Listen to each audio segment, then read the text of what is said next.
క్యార్లిన్ విక్ గారికి, ఇక్కడ ఉన్నటువంటి పెద్దలకు, ఇక్కడ మీ అమూల్యమైన సమయాన్ని వెచ్చించి వాక్యం కోసం ఇక్కడకు విచ్చేసిన వారందరికీ కూడా మన ప్రభు, మన రక్షకుడు, సర్వాధికారి అయిన యేసుక్రీస్తు వారి ప్రశస్త నామంలో శుభాలు తెలియజేసుకుంటున్నాను.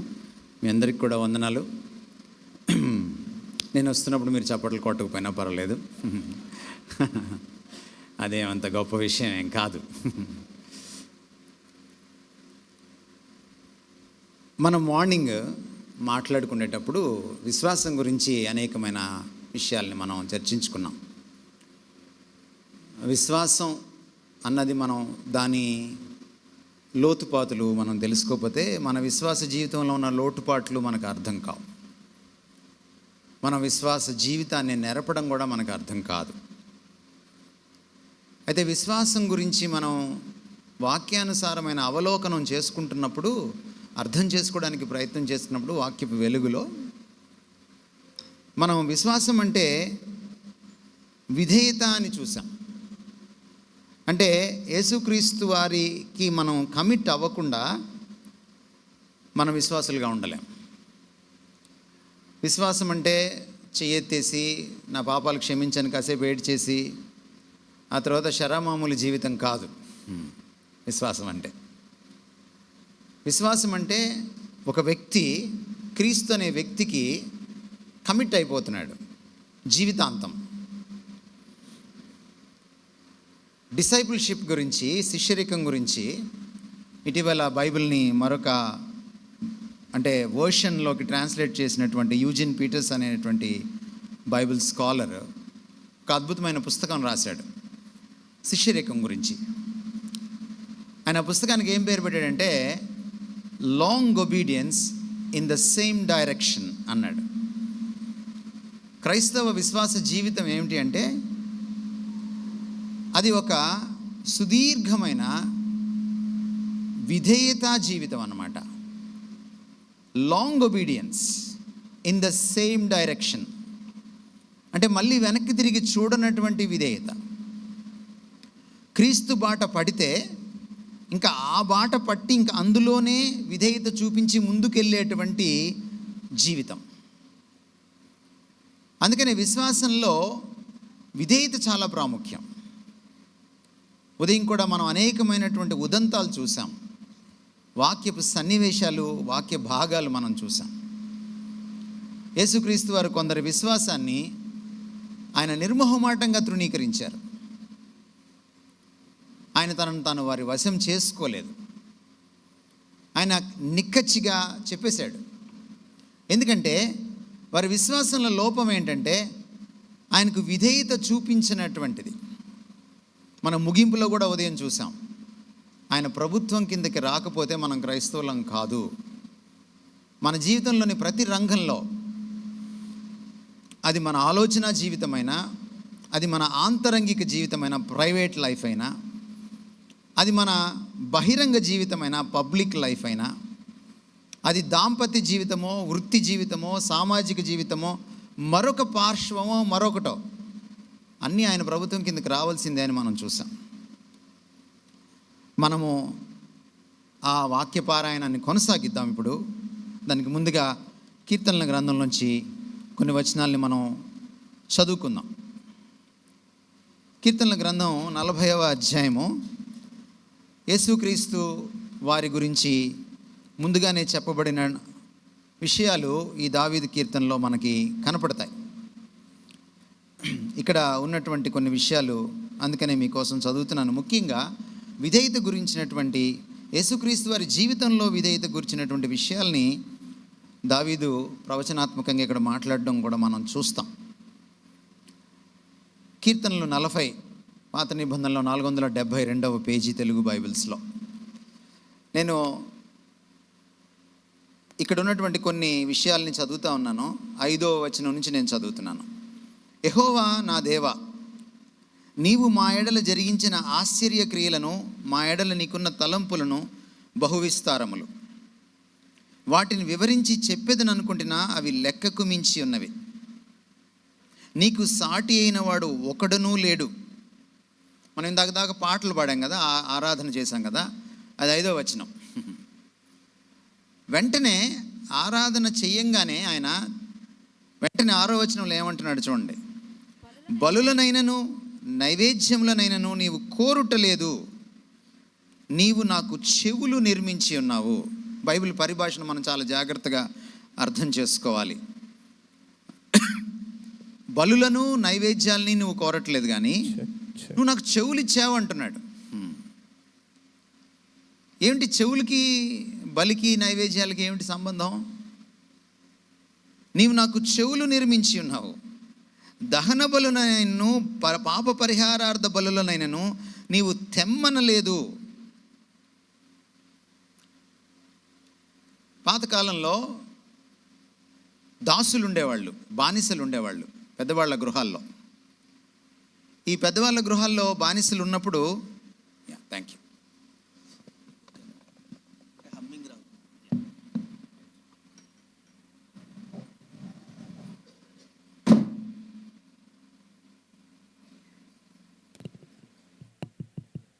బాలు.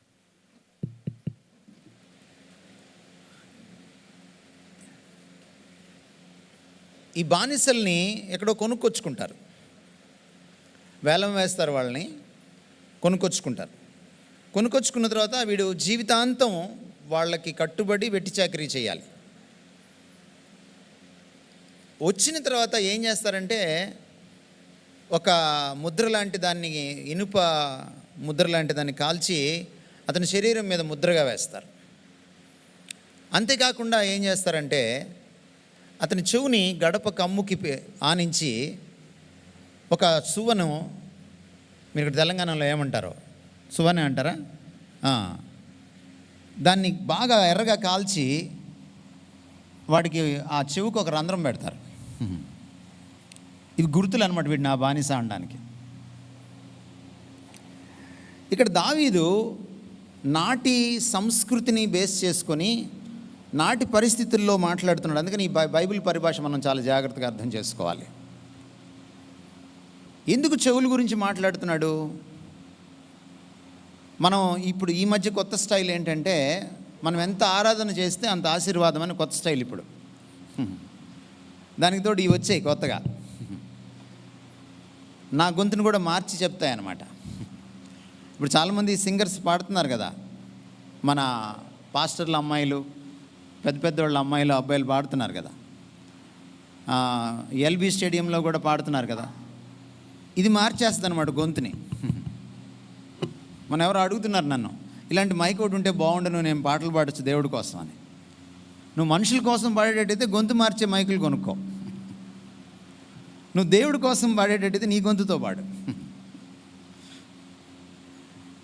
ఇది ఎక్కువైపోయింది ఈ మధ్య, అంటే సౌండ్తో మెస్మరైజ్ చేయడం. కానీ బైబిల్ ఏం చెప్తుందంటే ఆరాధనకు కూడా చాలా కీలకం ఏమిటంటే నీవు నాకు చెవులు నిర్మించి ఉన్నావు. మన తెలుగు భాషలో కూడా మనం ఈ పద్ధతి, ఈ నుడికారం మనకుంది, అంటే ఈ వాడే విధానం మనకుంది. మా అబ్బాయి నా మాట వినట్లేదండి అన్నారు ఎప్పుడైనా మీరు?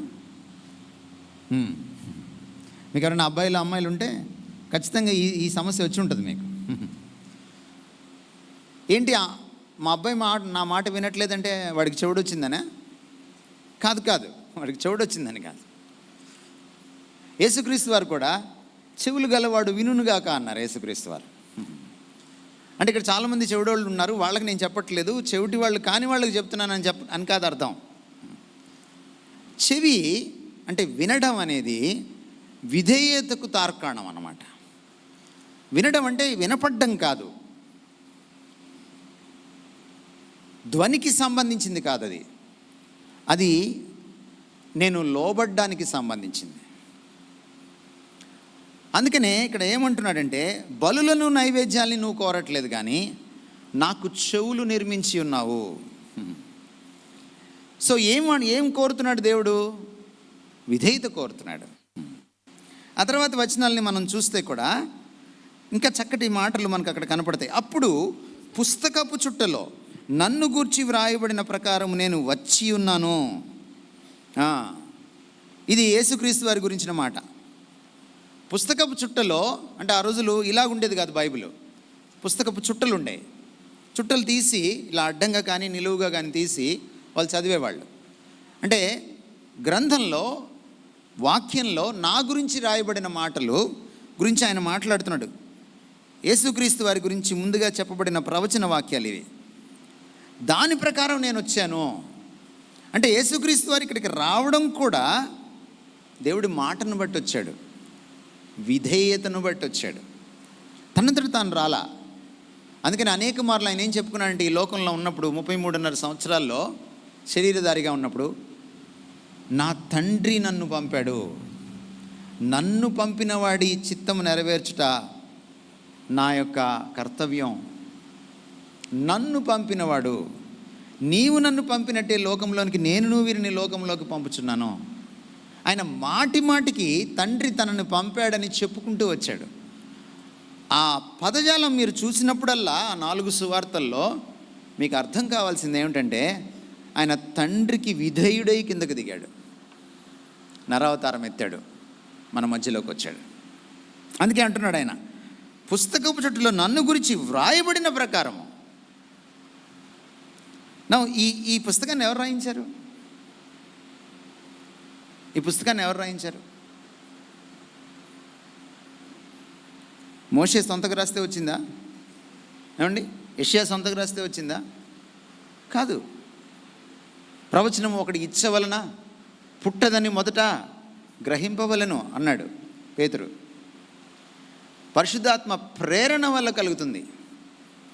ప్రతి లేఖనము దైవావేశం వలన కలిగినది అని పేతురు 2 తిమోతి 3:16 చెప్పాడు. మరి ఏ దేవుడైతే వాక్యం రాయించాడో, ఎవరికైతే వాక్యము అనే బిరుదుందో, ఆయన వాక్యానికి అనుగుణంగా నడుచుకున్నాడు. నువ్వెంత, నేనెంత?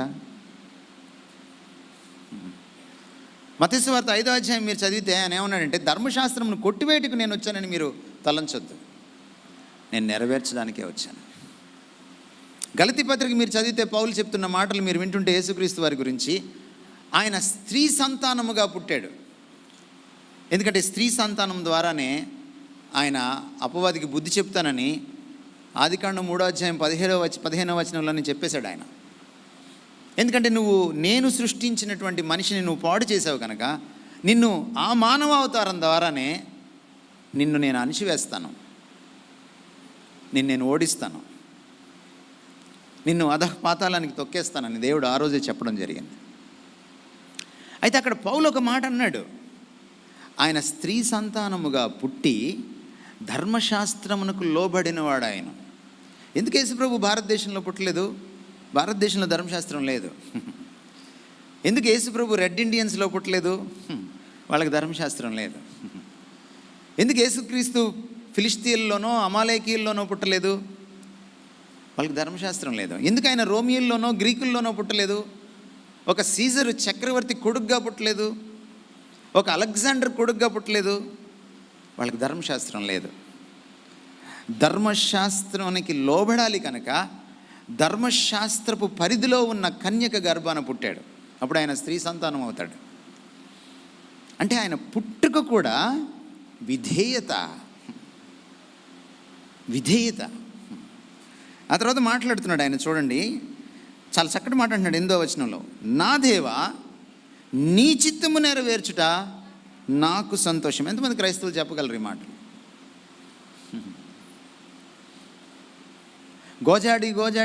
గోజాడి ప్రార్థనలో నా చిత్తం నెరవేర్చుకోవడమే నాకు ఇష్టం తప్ప,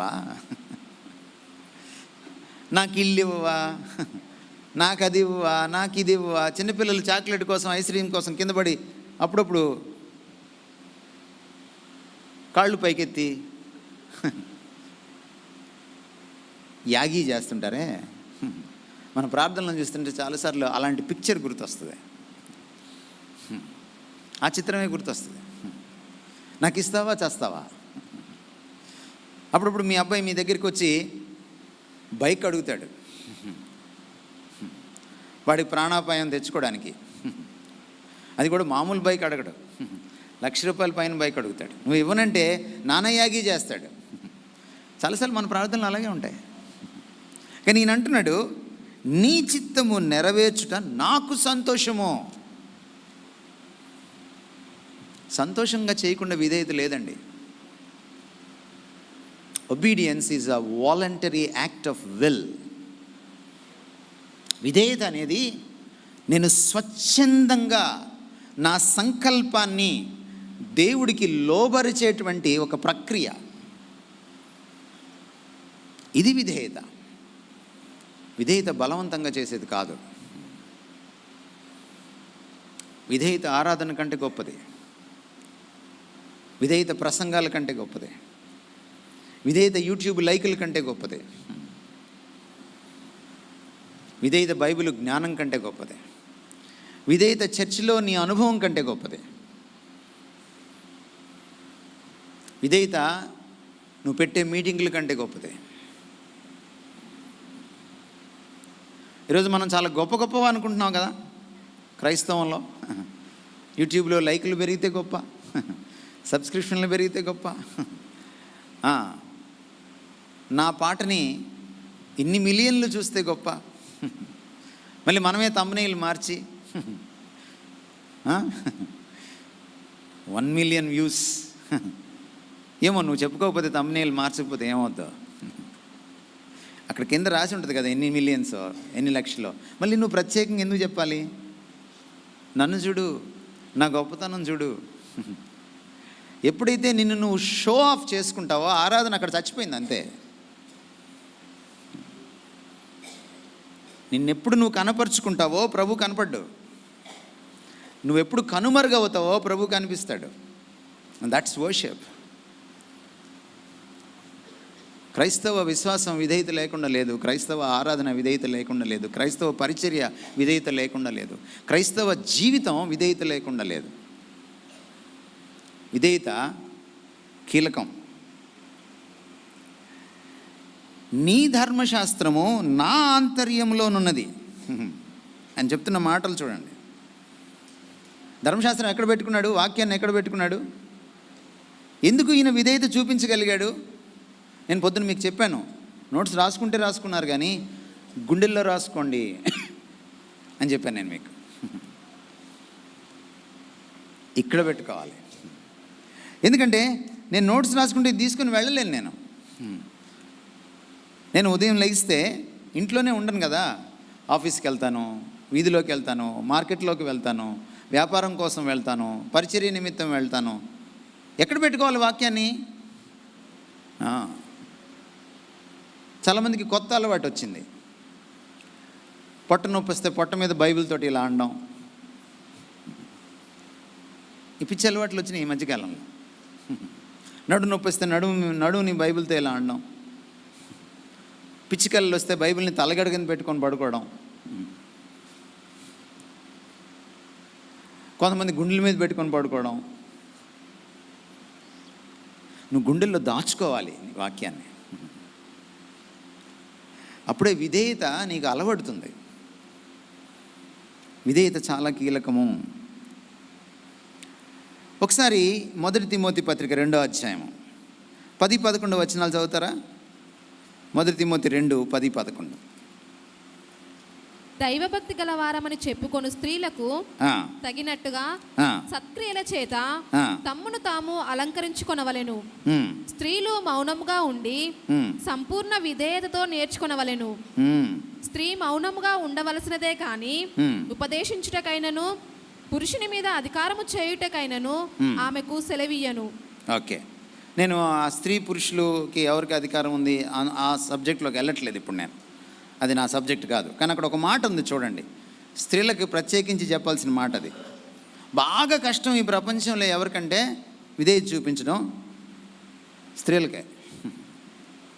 మీకు బాగా గిట్టని మాట ఏంటంటే విధేయత. స్త్రీలు చూడడానికి చాలా ఒద్దిగ్గా, అనుకోగా, ముసుగు వేసుకొని అలా కనపడతారు. కానీ వాళ్ళు ఇంటికి వెళ్ళిన తర్వాత విజృంభిస్తారు. స్త్రీలని మాట్లాడినవని కొంతమంది కొన్ని సంఘాలు ఉన్నాయి. ఆ సంఘ రాష్ట్ర పెద్దలను కూడా నేను ఒక రోజున ఎవరో ఇంటికి వెళ్తే కనపడ్డారు నాతో. వాళ్ళు డిబేట్కి దిగారు, స్త్రీలు మాట్లాడచ్చా అది ఇది అని. వాళ్ళంతా చాలా చెప్పిన తర్వాత నేను ఒక ప్రశ్న అడిగాను. అప్పుడు నాకెంత పట్టుమని 27 ఏళ్ళు కూడా లేవు. నేను వాళ్ళకి ప్రశ్న అడిగాను, మీరు సంఘంలో స్త్రీలను మాట్లాడినవ్వరు కదా, మీరు గుండె మీద చేసుకొని దేవుని బిడ్డలు కదా, పెద్దలు కూడా కదా, మీరు నాకు ఒక నిజం చెప్పాలి అని అన్నాను. నేను అడగండి అన్నారు వాళ్ళు. ఇంటి దగ్గర మిమ్మల్ని మాట్లాడినిస్తున్నారా అని అడిగాను నేను. మీ భార్యలు ఇక్కడ మీరు మాట్లాడినవారు కదా, వాళ్ళని స్టేజ్ ఎక్కనివ్వరు, పాట పాడినవారు, ఆరాధన చేయనివ్వరు, ప్రార్థన చేయనివ్వరు మైక్లో. బాగుంది, సంతోషం. ఇంటి దగ్గర మిమ్మల్ని మాట్లాడినిస్తున్నారా? మీరు వాళ్ళపైన అధికారం అభ్యాసం చేస్తున్నారా, లేదా వాళ్ళు మిమ్మల్ని చక్రం తిప్పుతున్నారా? దేవుని సన్నిధిలో ఆనబెట్టాను కదా, పాపం వాళ్ళు ఒప్పేసుకున్నారు. అందుకని స్త్రీలకు చెప్తున్నాను ఈరోజు ప్రత్యేకించి. ఇక్కడ ఈ మీటింగ్లో చాలామంది కనపడుతున్నారు. విధేయత ప్రభువు కోరుకుండేది. చాలా విషయాలు మనం చూద్దాం ఈరోజు విధేయత గురించి. చూడండి, కొన్ని వచనాలు మీకోసం నేను చదువుతున్నాను. యాకోబు 4:7. కాబట్టి దేవునికి లోబడి ఉండుడి, అపవాదిని ఎదిరించుడి, అప్పుడు వాడు మీ యొద్ద నుండి పారిపోను. చాలాసార్లు మనం మీటింగుల్లో ప్రార్థనలో అరుస్తుంటాం, దయ్యానికి ఏదో చెవుడు ఉన్నట్టు. దయ్యానికి చెవుడే ఉండదు, దానికి ఏంటి స్పెషలిస్ట్ అక్కర్లా, చెవి ముక్కు గొంతు డాక్టర్ దగ్గరికి తీసుకెళ్ళక్కర్లా దాన్ని. పాపం దయ్యం కొంచెం మంచిది కాబట్టి మనకంటే అరవబాకాయ వినపడుతుందని పాపం మధ్యలో అంటది. అది నేను డిస్టర్బ్ చేయట్లేదు. యేసుప్రభు అరవకుండానే దయ్యాలు వెళ్ళగొట్టాడు. ఆయన దగ్గరికి వస్తే అవర్చుకుంటే వెళ్ళిపోయినాయి తప్ప ఈయన అరవలేదు. కానీ మన వాళ్ళు ఎందుకు అరుస్తున్నారో నాకు తెలియదు. ఇక్కడ దయ్యం ఎప్పుడు నీ కంట్రోల్లోకి వస్తుందో తెలుసా? నువ్వు దేవుడి కంట్రోల్లోకి వచ్చినప్పుడు అని చెప్తున్నాడు యాకోబు. మొదట దేవుడికి లోబడాలి, అప్పుడు అపవాదిని ఎదిరించాలి, అప్పుడు వాడు మీ యొద్ద నుండి పారిపోతాడు. ఎంతమందికి ఇక్కడ కూర్చున్న క్రౌడ్లో చేతబడి అంటే భయం?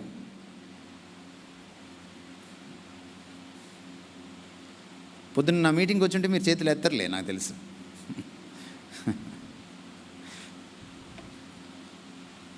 ఎంతమందికి దిష్టి అంటే భయం? ఎంతమందికి వాస్తు అంటే భయం? ఎంతమందికి తుమ్ము అంటే భయం?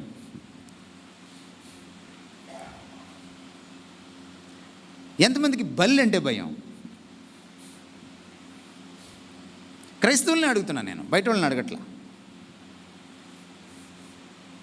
మళ్ళీ కొంతమంది ప్రార్థన చేసినప్పుడు ఈ మధ్య కొత్తగా డైలాగ్ ఒకటి పట్టుకున్నారు, యేసు రక్తానికి జయము. బైబిల్లో ఎక్కడ లేదు ఆ మాట. యేసు నామానికి జయం అని ఉంది, కానీ అపవాది క్రియలకు అనంత కొంతమంది నేర్పించారు ఈ మధ్యకాలంలో. మనం అది ఉచ్చరించేస్తాం మనం, కానీ వాడంటే మనకు భయం. ఏం లేదు మన దగ్గర. అపవాది ఒక్కడి మాటే వింటాడు, ఒక్కడికి వణుకుతాడు. ఆయన సర్వాధికారి అయిన ప్రభువుకి. ఆ ప్రభుకి నువ్వు లోబడినప్పుడు నీకు వణుకుతాడు వాడు. విధేయత కీలకం. ఈ లోకంలో ఉన్న శక్తుల్ని జయించడానికి కూడా విధేయత కీలకం. ఎవరైతే సర్వాధికారి అయిన ప్రభువుకి లోబడతారో వాళ్ళు దేన్నైనా ఎదిరించగలుగుతారు, అపవాదిని సైతం. 2 కొరింథీ 2:9 మీకోసం చదువుతున్నాను. మీరు అన్ని విషయముల యందు, note this point your honour, మీరు ఆ విషయంలో ఈ విషయంలో అక్కడక్కడ సెలెక్షన్ చేసుకోవడం కాదు, మీరు అన్ని విషయముల యందు విధేయులై ఉన్నారేమో అని మీ యోగ్యత తెలుసుకున్నట్టుకే కదా పూర్వము రాసి తిని. క్రైస్తవుడు చూసుకోవాల్సింది ఏంటండి? అన్ని విషయాల్లో విధేయతుందా? కొన్ని పెట్టుకుంటాం, దేవుడికి కొన్ని అట్టి పెడతాం. మనం భారతీయులం కదా, మనం దేవుడికి కొన్ని అట్టి పెడతాం. అవి దేవుడివి, కొన్ని మనకుంటాయి. మన జోలికి ఆయన రాకూడదు, ఆయన జోలికి మనం వెళ్ళకూడదు. కొంతమంది భోజనం చేస్తే కూడా దేవుడికి పక్కన పెడతారు ఒక ముద్ద, ఇవన్నీ నాయి. కొంతమంది దశంభాగం ఇచ్చేసి 90 అంతా నాది అనుకుంటారు. ఆ 90 కూడా దేవుడిదే. తమరు ఆ విషయం తెలుసుకోవాలి. మీరు పాత నిబంధన చదివితే మనకిచ్చే ఉద్యోగం, మనకు ఉండే ఆస్తిపాస్తులు, మనం నివసించే గృహాలు, మనం నడుపుతున్న కార్లు, ఇవన్నీ నీ బాహుబలం అనుకోవద్దని చెప్పాడు ఆయన. ద్వితీయోపదేశకాండం 8వ అధ్యాయం మీరు చదివితే,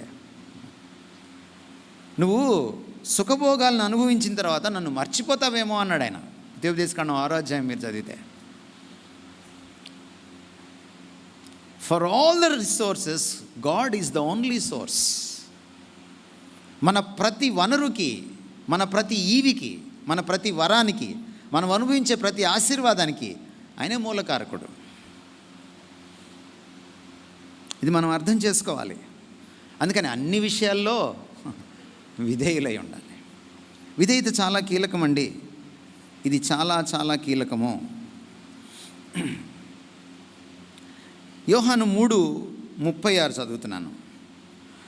కుమారుని యందు విశ్వాసముంచువాడే నిత్య జీవము గలవాడు.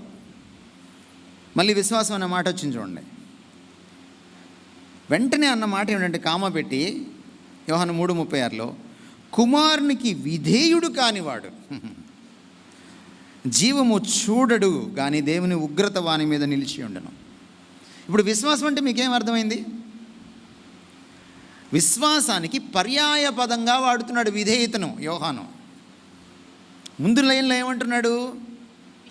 కుమారుని యందు విశ్వాసం ఉంచేవాడే నిత్య జీవం గలవాడు, నిత్య జీవం పొందుతాడు, వాడు పరలోక రాజ్యాన్ని సంతరించుకుంటాడు. కిందకు వచ్చి ఏమంటున్నాడు? అదే లైన్లో, అదే వాక్యంలో, అదే సెంటెన్స్లో కామా పెట్టి, కుమారునికి అవిశ్వాసం చూపినవాడు అనట్లేదు, విధేయుడు కానివాడు అంటున్నాడు. మీకు ఈ ఎక్స్ప్రెషను మీకేం అర్థమైంది? విశ్వాసము ఈజ్ ఈక్వల్ టు విధేయత. అందుకని పొద్దున ఖరాఖండికి చెప్పేశాను మీకు, చేతులెత్తి మారుమనసు పొందితే సరిపోదు, నీ జీవితం అంతటి మీద ఆయన పరిపాలన చెయ్యాలి, నువ్వు ఆయనకు తల ఒగ్గాలి, అన్ని విషయంలో విధేయత చూపించాలి. విధేయత చాలా కీలకమైంది. క్రైస్తవ జీవనానికి విధేయత కీలకమే కాదు, అది అనివార్యం. తమరు క్రైస్తవులైతే ఖచ్చితంగా మీరు విధేయులై ఉండాలి ప్రభుకి. విధేయులు కాకపోతే తమరు క్రైస్తవులు కాదు, అంతే, ఇంకా అందులో ఇంక తిరుగులేదు. విధేయుడు కానివాడు ఏమంటున్నాడు ఆయన? దేవుని ఉగ్రత వాని మీద నిలిచిన జీవమును చూడడు. ఏ జీవమును? ముందు చెప్పిన నిత్య జీవము గురించి మాట్లాడుతున్నాడు. శాశ్వత జీవంలో నువ్వు ఉండవు. అదే అందుకే మీకు చెప్పాను నేను, నరకంలో పాడుకుండే ఒకే ఒక పాట, I did it my way, నా ఇష్టం. నీ ఇష్టం ప్రభు అన్నవాడే పరలోకానికి చేరతాడు. విధేయత చాలా కీలకమైంది. యేసుక్రీస్తు వారి దగ్గరికి మళ్ళీ వద్దాం. యేసుక్రీస్తు వారిని చూసినప్పుడు ఆయన రావడానికి కారణం విధేయత. తండ్రి మాటకు లోబడి వచ్చాడు, తండ్రి మాట చొప్పున వచ్చాడు, తండ్రి వెళ్ళమంటే వచ్చాడు. ఇక్కడికి వచ్చిన తర్వాత కూడా ఆయన 33.5 సంవత్సరాలు లేక 33 పైచిలుకు సంవత్సరాలు ఈ భూమి మీద జీవించినప్పుడు ఆయన విధేయుడు తండ్రికి. 12 ఏళ్ళప్పుడు ఆయన చూడండి మీరు, ఆయన కోసం గాబరా పడుతూ వెనక్కి వచ్చారు తల్లిదండ్రులు. ఆయన ఏమన్నాడు? అమ్మా, నా తండ్రి పనుల మీద నేను ఉండాలని నీకు తెలీదా? 12 years అండి, 12 ఏళ్ళప్పుడు. 12 ఏళ్ళప్పుడు మీ పిల్లలు ఎంత దేవుడి స్పృహలో మీరు పెంచారు. మీ పిల్లలు 12 ఏళ్ళకి వచ్చేటప్పటికి మీరు ఎంత దేవుని స్పృహలో ఉన్నారు మీ పిల్లలు? నాకు చెప్పండి. పిల్లలు మాట వినట్లేదు, జనరేషన్ మారిపోతుందని మీరు అంటున్నారు, కానీ తప్పు వాళ్ళది కాదు, మీదే కదా. మీ తర్వాతి తరం పాడైపోతే దానికి కారణం మీరే, వాళ్ళు కాదు. వాళ్ళ తర్వాతి తరం పాడైతే వాళ్ళు కారణం. మంచైనా చెడైనా పక్క తరానికి అందించేది మనమే. 12 ఏళ్ళప్పుడు యేసుక్రీస్తు వారు తన తండ్రి స్పృహలో బ్రతుకుతున్నాడు. ఆయన తండ్రి పని మీద ఉండాలి అని భీష్మించి కూర్చున్నాడు.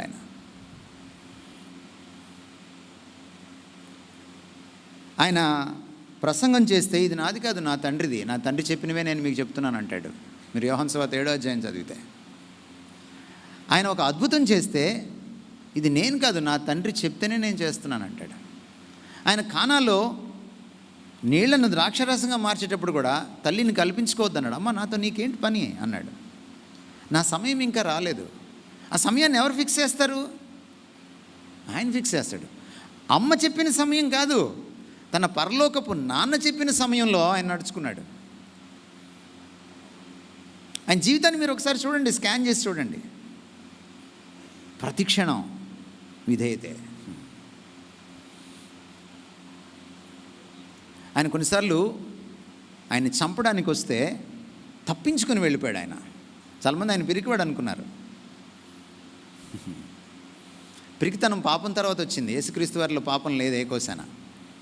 పిరికితనం ఆయనలో ఉండడానికి వీల్లేదు. ఆయన పాపరహితుడు. పాపం వల్ల వచ్చిన పర్యవసానాల్లో ఒకటి పిరికితనం. పిరికితనంతో వెళ్ళలేదు ఆయన. అది తండ్రి చిత్తం కాదు. ఆయన తండ్రి నిర్ణయించిన కాలంలో తండ్రి చెప్పిన రీతిగా సిలువకి ఎక్కాలి. లేఖనముల ప్రకారము ఆయన సిలువపై మృతి పొందెను, సమాధి చేయబడిను. లేఖనముల ప్రకారము ఆయన సమాధిని గెలిచి తిరిగి లేచాడు, పునరుద్ధానుడయ్యాడు. 1 కొరింథీ పత్రిక 15వ అధ్యాయం 4వ వచనంలో పౌలు ఈ మాటలు చెప్పాడు. ఆయన పుట్టాలంటే లేఖనం ప్రకారం, ఆయన బ్రతకాలంటే లేఖనం ప్రకారం, ఆయన సిలువకి ఎక్కాలంటే లేఖనం ప్రకారం, ఆయన పునరుద్ధానుడు కావాలంటే లేఖనం ప్రకారం. విధేయత, అడుగడుగునా విధేయత అని జీవితంలో. అందుకని ఫిలిప్పీ పత్రికలు ఈ మాట్లాడినాడు పౌలు. ఆయన సిలువ మరణం అగునంత, సిలువకి అప్పగించుకునేంత విధేయతకు పరాకాష్ఠది. ఆ స్థాయికి వెళ్ళి విధేయత చూపించాడు తన తండ్రికి.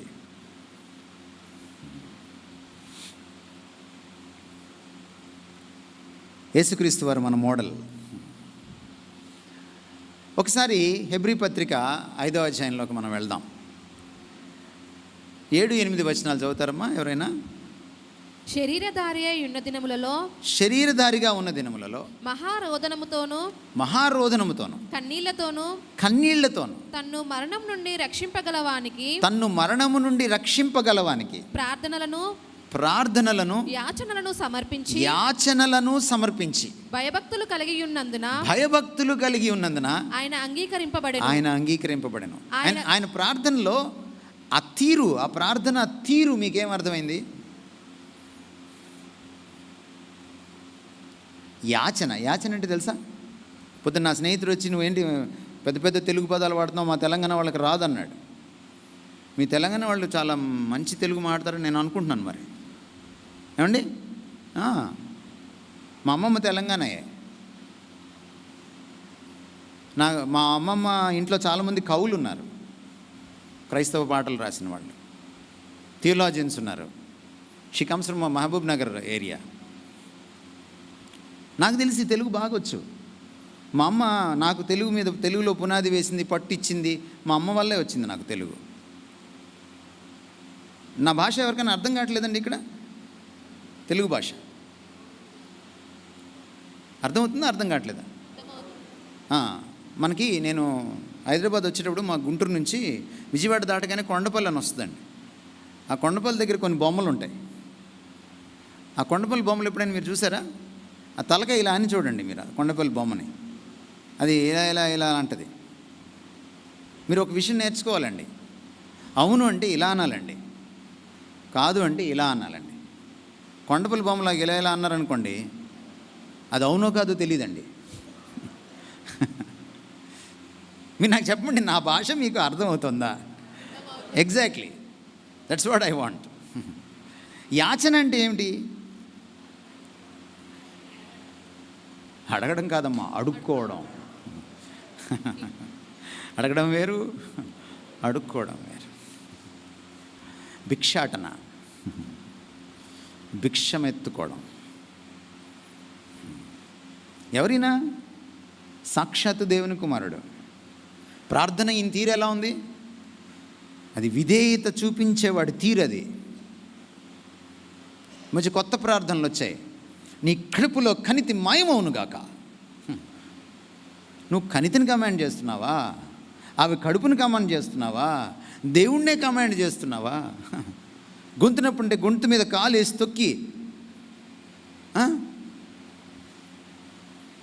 ఇలాంటి పనులు ఎందుకు చేస్తున్నాం మనం? టీవీలో చూడట్లేదా మీరు? దేవుడి దగ్గర అరవకండి. దేవుడి దగ్గరికి వెళ్ళినప్పుడు వినమ్రంగా ఉండండి.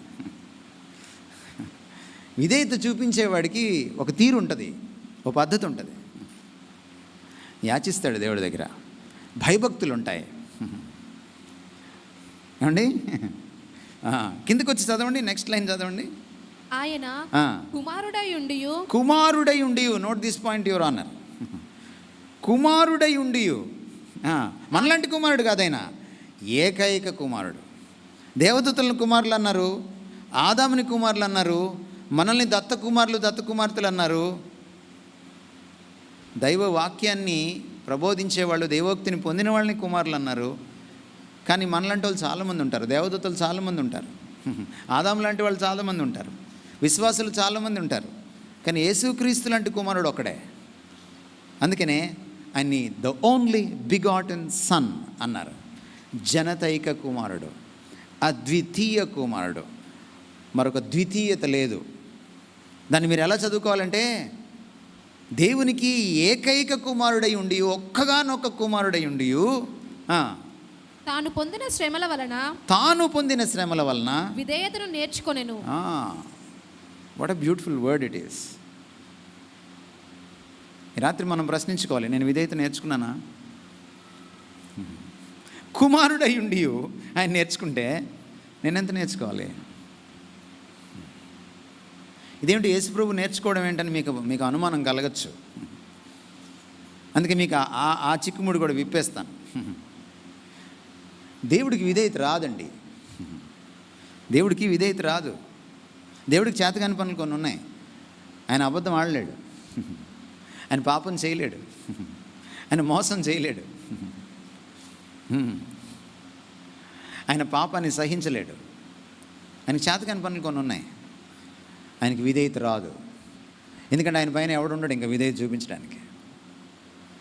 దేవుడి చేతకానితనమే ఆయన చేవ, ఆయన బలం. దేవుని బలహీనతే ఆయన బలం. ఒకవేళ దేవుడికి వెరితనం ఉంటే ఆ వెరితనం మనుషుల జ్ఞానం కంటే గొప్పదన్నాడు పౌలు. దేవుడికి చేతకాని విషయంలో ఒకటి విధేయత. అందుకని దేవుడు మనిషై, ఎందుకంటే దేవుడుగా ఎవరికి విధేయత చూపించలేడు. అందుకని దేవుడు మనిషై 33.5 సంవత్సరాలు ఇక్కడ జీవించి, ఆ జీవిత కాలంలో శరీరధారిగా ఉన్న దినములలో విధేయత నేర్చుకున్నాడు, ప్రార్థన ద్వారా శ్రమ పొంది. Have you learned obedience? తమరికి వచ్చిందా ఈ నేర్చుకోవడం అని అడుగుతున్నాను నేను. నువ్వు విధేయత నేర్చుకోకపోతే నువ్వు క్రైస్తవురాలి కాదు. ఇదే వచనాల్లో, మొదటి వచనంలో మనం చదివిన వచనంలో ఒక మాట ఉంది. ఆయన అలా ప్రవర్తించాడు కాబట్టి, అటువంటి ప్రార్థనా వైఖరి కలిగి ఉన్నాడు కాబట్టి ఆయన అంగీకరింపబడెను. దేవుడు ఎప్పుడు నిన్ను అంగీకరిస్తాడు? అలా ఉండకపోతే తన కుమారుణ్ణి అంగీకరించడు ఆయన. తమరిని నన్ను ఎప్పుడు అంగీకరిస్తాడు? ఇదిగోండి, ఈ వైఖరి మనం అలవర్చుకోవాలి.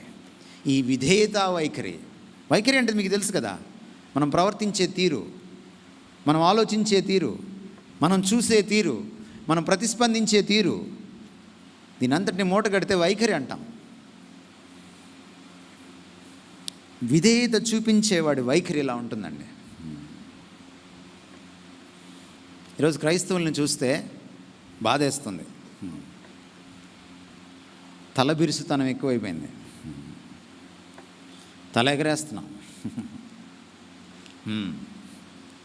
మన మాటలు, మన చేతలు, మన ప్రవర్తన, మన ప్రసంగాలు, ఈవెన్ దైవజనుల ప్రసంగాలు చూస్తే కూడా గర్వంతో తొనికిసలాడుతుంది తప్ప వినమ్రత ఏ కోసన కనపడట్లేదు, విధేయత ఏ కోసన కనపడట్లేదు, వినయం ఏ కోసన కనపడట్లేదు. గర్వం రా అని జబ్బజరుస్తున్నారు. ఒకడినొకడు దూషించుకోవడం, సవాల్ చేసుకోవడం. పూర్వం ఉండేదన్నమాట బస్తీ మీద సవాలని. ఇటుపక్క ఒక పెహల్వాను, అటుపక్క ఒక పెహల్వాను నిలబడి ఓ మీసం మెలేసి రా అనేవాడు అనమాట, వాడి కండలు చూపించి. అటు తయారయ్యారు మన క్రైస్తవ బోధకులు ఇప్పుడు. వాళ్ళకి మీలాంటి వాళ్ళు చాలామంది శిష్యులు. అది కదా ట్రాజడీ. మన ఈ మధ్య ఇద్దరు అసత్య బోధకులు సత్యం కోసం కొట్టుకున్నారు. అది గమ్మత్తు. ఇద్దరు అసత్య బోధకులు సత్యం కోసం యూట్యూబ్లో కొట్టుకున్నారు. ఇద్దరిలో గర్వం తారాస్థాయికి వెళ్ళిపోయింది. ఆ రోజు ఇంకా ఆ వారమో 2 వారాలు 3 వారాలు నడిచింది అది. ఇంకా వేరేవేం చూడలే మన క్రైస్తవులు. యూట్యూబ్లో అదే చూశారు మన క్రైస్తవులు. అపవాది ఎంత మభ్యపెడుతున్నాడు మనల్ని. ఇదిగో విధేయత తీరు ఇలా ఉంటుంది. అరే ఆరాధన చేసేటప్పుడు ఎందుకురా అలాంటి డ్రెస్సులు వేసుకొస్తున్నావు, ఎందుకురా అంత షో ఆఫ్ చేస్తున్నావు, ఎందుకురా అంత డాబు ప్రదర్శిస్తున్నావు, ఎందుకు నీకు ఇక్కడ లైట్లు ఎందుకు కావాలి, ఇక్కడ డిస్కో లైట్లు ఎందుకు కావాలి, రోబోటిక్ డిస్కో లైట్లు ఎందుకు కావాలి, ఇక్కడ పొగలు ఎందుకు కావాలరా అంటే, నా దేవుడు కింగు, నేను కూడా కింగ్ అన్నాడు ఈయన. ఈ కింగ్ ఎలా ఉన్నాడండి కిందకు వస్తే? పిలాతు నువ్వు రాజువా అంటే ఈయన ఏమన్నాడు? కాదన్నాడా? నీవు అన్నట్టే నేను రాజుని అన్నాడు. కానీ ఈ కింగ్ ఎలా ఉన్నాడు? కింగ్ లాగా ఉన్నాడా, సబ్జెక్ట్ లాగా ఉన్నాడా, సేవకుడు ఉన్నాడా, రాజులాగా ఉన్నాడా? అసలు కింగ్ ఏమో సేవకుడు అయిపోతే కింగ్ పేరు చెప్పుకొని నేల మీద దేకే మనం కింగుల్లాగా పోజు కొడితే విధేయత ఎక్కడి నుంచి వస్తుంది సార్? రాదు. ప్రభు పాదాల దగ్గర విధేయత నేర్చుకుందాం. ఆ వినమ్ర వైఖరిని, వినయ వైఖరిని నేర్చుకుందాం. అసలు ఆయన దగ్గర గడిపితే కదా మనం ఈ పుస్తకం చదివేటప్పుడు, ఈ పరిశుద్ధ గ్రంథం, ఈ గ్రంథరాజ్యాన్ని చదివేటప్పుడు మనం ఆయన ముఖారవిందాన్ని చూస్తే కదా, ఆయన క్యారెక్టర్ని వెతికితే కదా, ఆయన వ్యక్తిత్వాన్ని మనం ఎప్పుడైనా పరిశోధన చేస్తే కదా ఆయన ఎవరో మనకు తెలిసేది. ప్రార్థనలోకి వెళ్ళి బడబడా నాకు కావాల్సినవన్నీ ఇచ్చేయమని చెప్పేసి మళ్ళీ వచ్చేయడం తప్ప, ఎప్పుడైనా మౌనంగా కాసేపు ఉండి ఆయన ఎవరు, ఆయన సన్నిధిని అనుభవిద్దాం, ఆయన స్వరం విందాం, ఆయన్ని కలుసుకుందాం అని ఎప్పుడైనా ప్రార్థనలో కాసేపు మౌనంగా ఆయన కోసం ప్రార్థన చేసిన సందర్భం, ఆయన్ని కలుసుకోవడానికి, ఆయన స్వరం వినడానికి, ఆయన్ని అనుభూతి చెందడానికి ప్రార్థనలో గడిపిన సందర్భాలు ఎన్ని ఉంటాయి మన జీవితాల్లో. ఆయన అనుభవిస్తేనే కదా ఆయన అబ్బుతాడు మనకి, ఆయన అలవడతాడు మనకి. 6 నెలలు తిరిగితే వీరు అవుతారు, వారు వీరు అవుతారని రాయబడింది, చెప్పబడింది మన సామెత కదండి. ఆయనతో తిరక్కే ఆయనలాగా మారలేకపోతున్నాం మనం. ఆయనతో గడపకే ఆయనలాగా మారలేకపోతున్నాం మనం. యేసుక్రీస్తు వారు విధేయతకు అస్సలు శిస్సులు విలాసం అడ్రస్. విధేయత నేర్చుకోవాలనుకుంటున్నావా? క్రీస్తు బడిలో చేరు. చేతబడి గురించి మానే, దాని గురించి కంగారు పడకు. క్రీస్తు బడిలో చేరు. బడి అంటే నేర్చుకోవడం కదండి. క్రీస్తు బడి ఇది ఎక్కడో చర్చిలో దొరకదు, ఇది ఎక్కడో బైబిల్ కాలేజీలో దొరకదు. ఆయన పాదాల దగ్గర నువ్వు మరీలాగా గడుపుతావే అప్పుడు దొరుకుతుంది. క్రీస్తు బడి ఆయన పాదాల చెంతే ఉంటుంది. మనం ముందుకెళ్దాం. ఏమిటి ఒబీడియన్స్ అంటే, విధేయత అంటే? ఒక ప్రశ్న వేసుకోవాలి రాత్రి మనం. ఒబీడియన్స్ అంటే ఏమిటి? విధేయత అంటే ఏమిటి? విధేయత గురించి మాట్లాడుతూ మీకు ఒక సన్నివేశం చూపించాలి నేను. అప్పుడు మీకు కొంచెం విధేయత గురించి అర్థం కావడానికి వీలవుతుంది. మీకు ఈ సన్నివేశం బాగా గుర్తుండి ఉంటుంది. 11 వచనాలు ఉంటాయి ఇందులో. లూకాసు వార్త 5వ అధ్యాయం మొదటి 11 వచనాలు. మీరు చదవనక్కర్లేదు, మీరు ఒకసారి గమనించండి నేను చెప్తూ ఉంటే. దానికి ముందటి నేపథ్యం ఏంటంటే, సాధారణంగా ఈ చేపలు పట్టేవాళ్ళు అర్ధరాత్రి దాటిన తర్వాత చేపలు పట్టడానికి వెళ్తారు. మీకు ఎవరైనా చేపలు పట్టేవాళ్ళు తెలిస్తే మత్స్యకారులు, వాళ్ళని మీరు ఇంటర్వ్యూ చేయండి, వాళ్ళు చెప్తారు మీకు. దానికి ఒక సీజన్ ఉంటుంది, రాత్రి సమయంలో దానికి ఒక టైం ఉంటుంది. దాదాపుగా 2 తర్వాత వాళ్ళు సముద్రం నడిబొడ్డుకి వెళ్ళిపోయి అక్కడ వెయిట్ చేస్తూ ఉంటారు టైం కోసం. వెయిట్ చేసి వాళ్ళు ఏం చేస్తారంటే వలేస్తారు, చేపలు పడతాయి. తెల్లారే లోపు మీరు ఉదయాన్నే చేపల మార్కెట్కో లేకపోతే బీచ్కో వెళ్తే, అంటే ఇక్కడ మీకు బీచ్లు ఉండవు తెలంగాణలో, అయినా మనం సాగర్ అని పెట్టుకున్నాం అన్నిటికీ. ఎందుకంటే సాగరం లేదు కాబట్టి ఉన్నదానికే సాగర్ అని పెట్టేసుకున్నాం మనం. చివరికి హుస్సేన్ సాగర్ కూడా సాగర్ అయిపోయింది మనకి. కానీ అసలు సాగరం దగ్గరికి మీరు వెళ్తే బీచ్కి, మీకు అర్థమయ్యేది ఏంటంటే, సూర్యుడు పొద్దు పొడవక ముందే వాళ్ళు చేపలు తెచ్చేసుకుంటారు. యేసుక్రీస్తు ఆ రోజున ఒడ్డు మీదకి వచ్చాడు. ఆయన వెంట జనసమూహం ఉన్నారు. ఇప్పట్లాగా మైకులు లేవు, ప్రేమ లేడు మైకులు పెట్టడానికి. యేసుక్రీస్తు వారు చాలా సైంటిఫిక్గా ఉండేవాడు. ఆయన సాధారణంగా గాలి సముద్రం మీద నుంచి భూమి మీదకి వీచుతుంది, ఒడ్డు మీదకి వీచుతుంది. ఇక్కడ నుంచి సముద్రం మీదకి వెళ్ళదు గాలి. ఇది ప్రకృతి సహజం, ప్రకృతి నియమం ఇది. అందుకని అక్కడ ఉన్నటువంటి ఆ చేపలు పట్టే వాళ్ళని ఆయన అడిగాడు, నీ పడవ కొంచెం ఇస్తావా అని. ఆ పడవ కొంచెం ఇస్తావా అని అడిగితే వాళ్ళు పడవ ఇచ్చారు. ఆ పడవను కొంచెం లోపలికి తోయండి అన్నాడు. ఆయన పడవలో ఎక్కి కూర్చున్నాడు. ప్రజలంతా ఒడ్డు మీద కూర్చున్నారు. గాలి అటు నుంచి ఒడ్డు మీదకి వస్తుంది కాబట్టి ఆయన మాట్లాడడం మొదలెట్టాడు. అదే ఆయనకి పిఏ సిస్టము, అదే ఆయనకి ఆడియో సిస్టమ్. ఆయన మాట్లాడుతుంటే వాళ్ళకి స్పష్టంగా వినపడుతోంది, ఎందుకంటే గాలి అటు నుంచి ఇటు వస్తుంది కాబట్టి. అయిపోయింది ఆయన ప్రసంగం. ఆయన ఎవరికి వచ్చి ఉండేవాడు కాదు, పడవ వాడుకున్నాడు కదా. అందుకని ఆ మత్స్యకారులకి ఏదో గిఫ్ట్ ఇవ్వాలనుకున్నాడు ఆయన. అందుకని అన్నాడు, మీ వలలు వేయండి, కొంచెం దాన్ని ఇంకొంచెం లోపలికి తోసి మీరు వలలు వేయండి అన్నాడు. పేతురు వారందరికి లీడరు. ప్రసంగం చేయడంలో, అద్భుతాలు చేయడంలో యేసుప్రభు చాలా సీనియర్ కావచ్చు, కానీ చేపలు పట్టడంలో మాత్రం పేతురు చాలా సీనియర్ యేసుప్రభు కంటే. పేతురికి అందుకనే ఓవర్ కాన్ఫిడెన్స్. పేతురు వెంటనే అన్న మాట ఏంటంటే, రాత్రంతా శ్రమ పడ్డాం,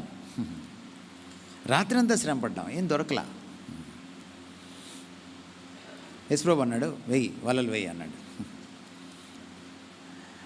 నీ మాట చొప్పున వేస్తానన్నాడు. నీ మాట చొప్పున వేస్తానంటే ఏం? విధేయతే కదా. నాకు తెలిసైతే పడవు, ఎందుకంటే నేను ఎక్స్పీరియన్స్డ్. ఇదే స్పాట్లో రాత్రంతా చూశాను, పడవు. కానీ నీ మాట చొప్పున వేస్తాను. మీకు అన్ని బైబిల్స్లోకి రాని ట్రాన్స్లేషన్ చెప్తాను ఈరోజు. లూకాసు వార్త 5వ అధ్యాయంలో ట్రాన్స్లేషన్లో ఒక మిస్టేక్ దొర్లింది.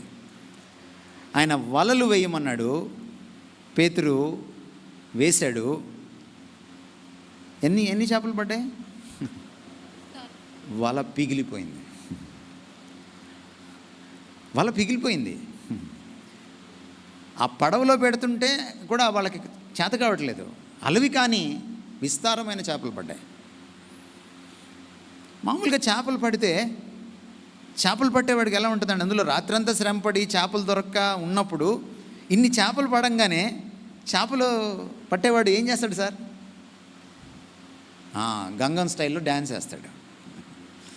అంతేనా? డ్యాన్స్ వేస్తాడు, అబ్బా నాకు చేపలు దొరికాయని. మొన్న ట్రంప్ గెలవగానే 2-3 సార్లు డ్యాన్స్ వేసాడు, ఎగిరాడు ఇలాన్ మస్క్. అట్లా ఎగురుతాడు కదా. కానీ పేతురు ఏం చేశాడు తెలుసా? నేను పాపాత్ముణ్ణి, నన్ను విడిచిపో అని ఆయన పాదాల మీద పడి కన్నీరు గార్చాడు. ఏమిటంటారు రహస్యం? ఎందుకంటే యేసు ప్రభు వలలు వేయమంటే పేతురు వల వేశాడు, అందుకని పిగిలిపోయింది. వలలలో పడవలసిన చేపలు ఒక్క వలలో పడేటప్పటికి అది పిగిలిపోయింది. పేతురు మనసులో ఏమనుకున్నాడో ప్రభువుకి తెలుసు, పేతురుకి తెలుసు. చుట్టుపక్కల వాళ్ళకి తెలియదు ఆ పాపం ఏంటో. పేతురు పాపం ఏంటో తెలుసా? అర్ధ విధేయత. విధేయత చూపించాడు కానీ పూర్తి విధేయత చూపించలేదు. ఈ రాత్రి మీకు ఒక విషయం చెప్పాలనుకున్నాను, ఒక సత్యం విధేయత గురించి. అర్ధ విధేయత ఈజ్ ఈక్వల్ టు అవిధేయత. అవిధేయత పాపం. మనం చాలాసార్లు బైబిల్ని ఎలా పాటిస్తాం తెలుసా? మనం ఏరుకుంటాం అన్నమాట. మనకు నచ్చినవి, మనకు అనుకూలంగా ఉన్నవి మనం పాటిస్తాం. పూర్వం ఎప్పుడో 20 సంవత్సరాల క్రితం ఒక ఆంటీ గారు మా ఇంటికి వచ్చారు పాస్టర్ గారిని తీసుకొని. ఏంటంటే మల్టీ లెవెల్ మార్కెటింగ్కి సంబంధించినటువంటి ఒక స్కీమ్ అనమాట అది. ఆ స్కీమ్లో మనం ఇంత డబ్బులు కడితే ఓ 11,000 ఆ రోజుల్లో కడితే, ఆ తర్వాత మన కింద చాలామంది చేరతారు. వాళ్ళు మనం ఇంటికి మనమేం పని చేయక్కర్లా, వాళ్ళు కష్టపడుతుంటే మనకు డబ్బులు వస్తూ ఉంటాయి. ఇప్పుడు కూడా చాలా ఉన్నాయి multi level marketing. Herbal life కూడా మల్టీ లెవెల్ మార్కెటింగే, చాలా ఉన్నాయి ఇప్పుడు. అప్పుడు నేను ఆవిడతో అన్నాను, కష్టపడకుండా వచ్చే జబ్బు నాకు వదిలేండి అంటే. నేను అప్పుడు పరిచర్యకి వెళ్తున్నా, నేను ఇష్టపడలేదు. ఇష్టపడకపోయేసరికి అదేంటి బాబు అలా అంటావు, మనం కష్టపడకపోయినా మనం తప్పేం చేయట్లేదు కదా. లేదంటే నాకు ఇష్టం లేదు, బైబిల్లో అలా లేదు. పనివాడు జీతమునకు పాత్రుడు అని ఉంది, నువ్వు కష్టపడితేనే భోజనం చేయమని ఉంది. కాబట్టి నాకు వద్దు నీ మల్టీ లెవెల్ మార్కెటింగ్ అన్నాను. ఇంకా నేను కూర్చోలే, వాళ్ళని కూర్చోబెట్టాను, పాస్టర్ గారిని ఆంటీ గారిని కూర్చోబెట్టాను. అప్పుడు ఆవిడ ఒక మాట అనింది, అన్నీ పాటించాలంటే బైబిల్లో కష్టమయ్యా అన్నది ఆవిడ. పాస్టర్ గారు ఖండించలా, మా పాస్టర్ గారు ఖండించలా. అప్పుడు నేనేం చేశానంటే ఆ బ్యాగ్ పక్కన పెట్టి, బైబిల్ పక్కన పెట్టి కుర్చీ దగ్గరికి లాక్కొని కూర్చున్నాను ఆంటీ గారి దగ్గర. లాభం లేదు ఇప్పుడు క్లాస్ బీకాలని. కూర్చొని, ఆంటీ నాకు పెద్ద సమస్య తెచ్చిపెట్టారు అన్నాను నేను. ఏంటి బాబు అంది ఆవిడ. బైబిల్లో అన్నీ పాటించాలన్నా నాకు సమస్య లేదు, బైబిల్లో ఏది పాటించకూడదన్నా నాకు సమస్య లేదు. అన్నీ పాటించలేము, కొన్నే పాటించగలం అన్నారు చూసారా, ఇది నాకు పెద్ద సమస్య తెచ్చిపెట్టింది. మీకు ఒక రెడ్డింగ్కి ఇస్తాను, లేదా ఒక గ్రీనింగ్కి ఇస్తాను. పాటించలేనివన్నీ అండర్లైన్ చేయండి రెడ్డింగ్తో, పాటించగలిగినవన్నీ గ్రీనింగ్తో అండర్లైన్ చేయండి. ఆ బైబిల్ నేను ఉంచుకొని దాని ప్రకారం నడుచుకుంటాను అన్నాను. ఆవిడ గతుక్కుమనింది. వాడికి ఏం చెప్పాలో అర్థం కాల. నీతో మాట్లాడడం కష్టమయ్యా అంది. విధేయత అంటే నాకు నచ్చిన ఈ బైబిల్లో పాటించడం, నాకు నచ్చని వదిలిపెట్టడం కాదు, పూర్తిగా పాటించడం. అర్ధ విధేయత ఈజ్ ఈక్వల్ టు అవిధేయత. ఈరోజు క్రైస్తవులారా తెలుసుకోండి, అవిధేయత దేవుణ్ణి ధిక్కరించడం. ఎప్పుడైతే నువ్వు అవిధేయత చూపిస్తావో, అది పూర్తి అవిధేయత కావచ్చు, లేకపోతే అర్ధ విధేయత ద్వారా వచ్చిన అవిధేయత కావచ్చు. నువ్వు ఎప్పుడైతే అవిధేయత చూపిస్తావు అంటే ఆయన పాటించవో ఆయన మాటను, you are rebelling against God and his sovereign throne. ఆయనకు, ఆయన సర్వాధికార పీఠానికి ఎదురెడ్డి నిలబడి నువ్వు ధిక్కరిస్తున్నావు ఆయన అధికారాన్ని. ఇది పాపం. Every sin is a rebellion against God. అది చిన్నదైనా పెద్దదైనా ప్రతి పాపము దేవుణ్ణి, ఆయన అధికారాన్ని ధిక్కరించేది. నువ్వు మాట్లాడకుండానే ధిక్కరిస్తున్నావు ఆయన.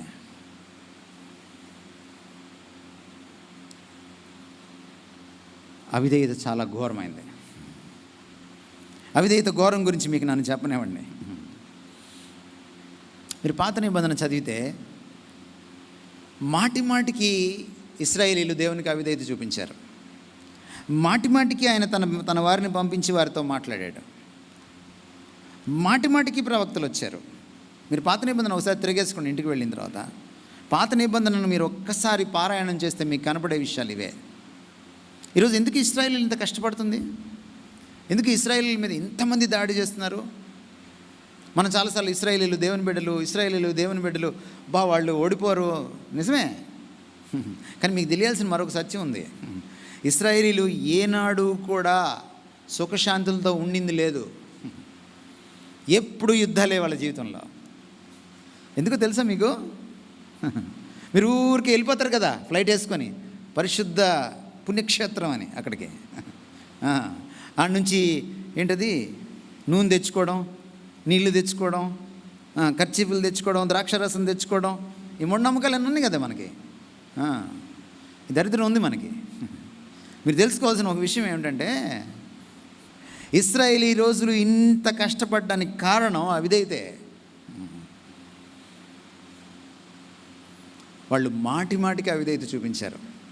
వాళ్ళ అవిధేయత పరాకాష్ఠకు వచ్చింది. ఈ మధ్యలో వాళ్ళని విధేయతలోకి తేవడానికి అనేకమైన పరిస్థితులు కల్పించాడు ఆయన. అమలేకులు వాళ్ళ మీదకి వెళ్ళారు, ఫిలిస్తీన్లు వాళ్ళ మీదకి వెళ్ళారు, అష్షూరీయులు వాళ్ళ మీదకి వెళ్ళారు, కల్దీయులు వాళ్ళ మీదకి వెళ్ళారు, మాదీయులకు అప్పగించాడు, పర్షియన్లు వాళ్ళని పరిపాలించారు, గ్రీకులు వచ్చి పరిపాలించారు, ఆ తర్వాత రోమియోలు వచ్చారు. వాళ్ళు ఎప్పుడు వాళ్ళకి రెస్ట్ లేదు. ఎందుకంటే అవిధేయత తర్వాత అవిధేయత చూపించుకుంటూ వచ్చారు. నెబుకద్నెజరు వచ్చి వాళ్ళ 12 గోత్రాలని కూడా చెరపట్టి తీసుకువెళ్ళిన తర్వాత కూడా 2 రాజ్యాలని, ఇశ్రాయేలు రాజ్యాన్ని, యూదా రాజ్యాన్ని, 12 గోత్రాల ఉత్తర రాజ్యాన్ని, 2 గోత్రాల దక్షిణ రాజ్యాన్ని తీసుకువెళ్ళిన తర్వాత కూడా వాళ్ళకి బుద్ధి రాలేదు. వాళ్ళు నెహమ్యా కాలంలో, జెరుబ్బాబెలు కాలంలో, ఎజ్రా కాలంలో వెనక్కి వచ్చిన తర్వాత మలాకీ సమయానికి వచ్చేటప్పటికి, జకర్యా సమయానికి వచ్చేటప్పటికి ప్రవక్తలనే చంపారు. వాళ్ళు కుంటిదాన్ని, గుడ్డిదాన్ని తీసుకొచ్చి దేవునికి అర్పించడం మొదలుపెట్టారు. దేవుడు చులకనైపోయాడు వాళ్ళకి. ఎందుకు? జకర్యా మలాకీల తర్వాత ఆయన మాట్లాడడం మానేశాడు. జకర్యా మలాకీల తర్వాత చిట్ట చివరి పాత నిబంధన ప్రవక్త ఎవరో మీరు చెప్పగలరా?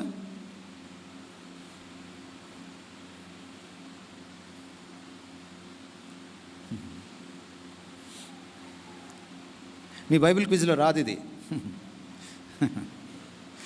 క్విజ్లో షీల్డ్ సంపాదించిన వాళ్ళు ఉంటారు, ఇక్కడ కప్పులు కొట్టేసిన వాళ్ళు ఉంటారు. యేసుప్రభువు అన్నాడు, బాప్తిస్మిచ్చి యోహానుతో పాత నిబంధన కాలము ముగిసినది అన్నాడు. వినలేదే మీరు మాట? He is the last prophet of the Old Testament. బాప్తిస్మిచ్చి యోహాను. మధ్యలో గ్యాప్ ఎంతో తెలుసా? మలాకీకి బాప్తిస్మిచ్చి యోహానికి 430 సంవత్సరాలు. 430 సంవత్సరాలు వాళ్ళతో మాట్లాడడం మానేశాడు దేవుడు. చాలాసార్లు మీరు అంటుంటారు, దేవుని చిత్తం ఏంటి, దేవుని చిత్తం ఏంటి, దేవుని చిత్తం ఏంటి. నీకు ఎందుకు తెలియదు తెలుసా దేవుని చిత్తము? తమరు ఎప్పుడు విధేయత చూపించి ఎరగరు. ఎవడికి దేవుని చిత్తం తెలుస్తుంది? ఎవడైతే ప్రతిరోజు దేవుని మాటకు లోబడతాడో వాడికే దేవుని చిత్తం తెలుస్తుంది. మీకు పెళ్ళప్పుడు గుర్తొస్తాడు దేవుడు, దేవుని చిత్తం ఏంటి? అది కూడా మీకు ఆయన చిత్తం చేయాలనేం కాదు. ఇందాక ఆయన చెప్పాడు కదా, నీ చిత్తము చేయుట నాకు సంతోషము అని చెప్పాడు కదా. సంతోషం కాదు ఇక్కడ, ఆయన చిత్త ప్రకారం వెళ్తే కాస్త అనర్థాలు ఏం లేకుండా మా అమ్మాయి కాపురం బాగుంటుందని అంతే తప్ప, తమరికి మీ హృదయాంతరాలు ఎరగనివాడినే నేను తెలుగువాడినే కదా, నేను భారతీయుడినే కదా, మీ గుడ్లో పేలికనే కదా, నాకు తెలుసు మీ కథ అంతా.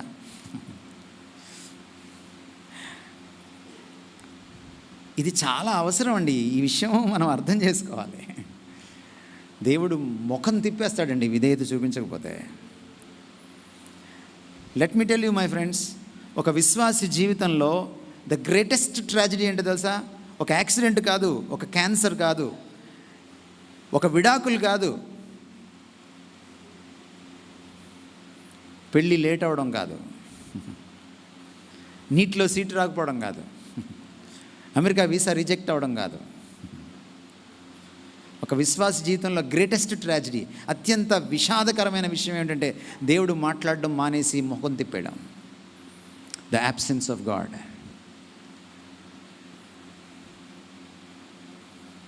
అవిధేయత చాలా చెడ్డది. అది మనల్ని నాశనం చేస్తుంది.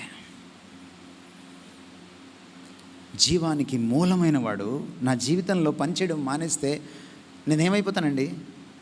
నేనేమైపోతాను? మొద్దుబారిపోతాను. అందుకని ఇశ్రాయేలీయులను ఏమన్నాడు తెలుసా ఆయన యెషయా గ్రంథంలో? యెషయి మొద్దు నుండి చిగురు పుట్టును అన్నాడు. ఇశ్రాయేలు అవిధేయత చూపించి దేవుడికి దూరం అయిపోయిన తర్వాత మొద్దుబారిపోయింది, జీవం లేకుండా అయిపోయింది ఇశ్రాయేలు జాతి. దేవుని ప్రజ వీళ్ళు.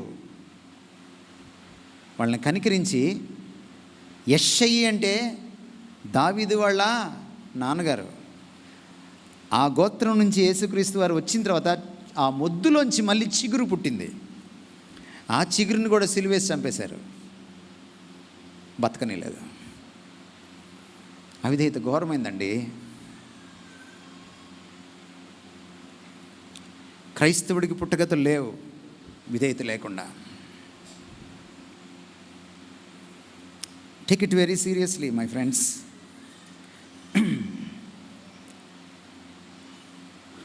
అవిధేయత గురించి, దాని యొక్క పర్యవసానాల గురించి, విధేయత ప్రాముఖ్యత గురించి మనం మాట్లాడుకుంటున్నాం. విధేయత గురించి మరొక మాట చెప్పుకుందాం మనం. రోమాపత్రిక 13వ అధ్యాయం తీసి పెట్టుకోండి. మీరు చదవనక్కర్లేదు, మనసులో చదువుకోండి. అక్కడ అధికారాల గురించి మాట్లాడాడు దేవుడు.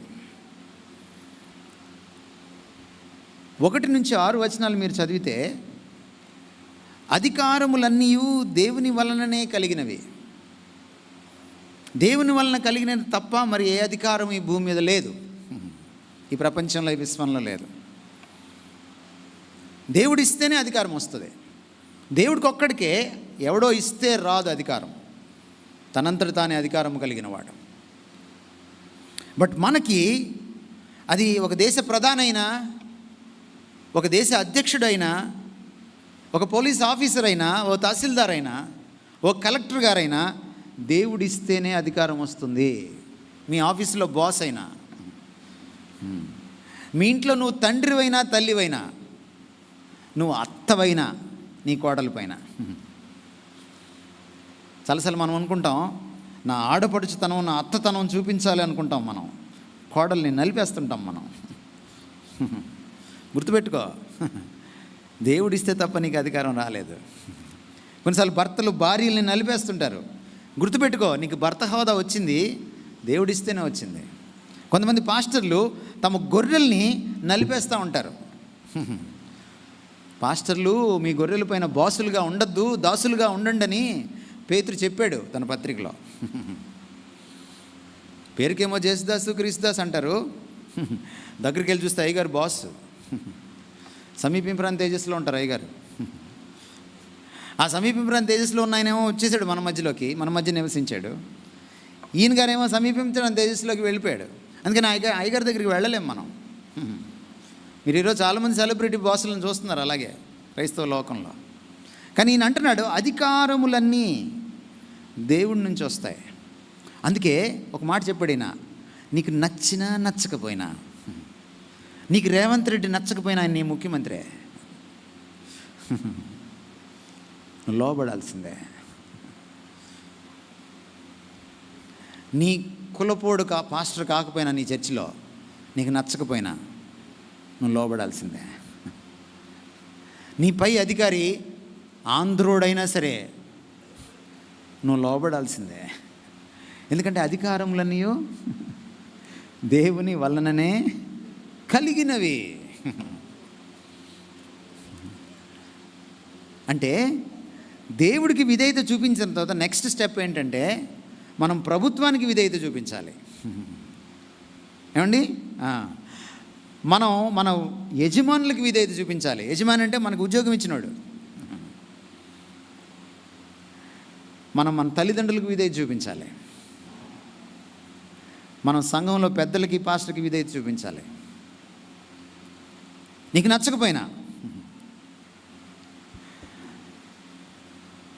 అప్పుడే నువ్వు దేవుడికి విధేయత చూపించినట్టు. దేవుడికి విధేయత చూపించే క్రైస్తవుడు ఈ స్థాయిలన్నింటిలో విధేయత చూపించుకుంటూ వస్తాడు. ఎందుకని? దేవుని వలన తప్ప వచ్చిన ఏ అధికారం కూడా లేదు. అందుకనే క్రైస్తవుడు చట్ట విరుద్ధంగా ప్రవర్తించలేడు, సంఘంలో అమర్యాదగా నడుచుకోలేడు. భార్యల దగ్గరికి వద్దాం. నీ భర్తకు నువ్వు విధేయత చూపించకపోతే దేవుడికి అవిధేయత చూపించినట్టు. పిల్లల దగ్గరికి వద్దాం. మీ అమ్మ నాన్నకు నువ్వు విధేయత చూపించకపోతే దేవుణ్ణి ధిక్కరించినట్టు. ఎందుకంటే అధికారం ఎక్కడి నుంచి వస్తుంది? దేవుడి దగ్గర నుంచి వస్తుంది. మీకు గుర్తుందా, యెరూషలేము గోడలు కట్టాల్సి వచ్చినప్పుడు, కాలిపోయిన గుమ్మాలు మళ్ళీ కట్టాల్సి వచ్చినప్పుడు నెహమ్యా ఒక తాకీదు తీసుకొని వచ్చాడు రాజుగారి దగ్గర. ఎందుకు తీసుకొచ్చాడు ఆ తాకీదు? నెహమ్యాని ఎదిరిస్తే ఎవరిని ఎదిరించినట్టు? రాజుగారిని ఎదిరించినట్టు.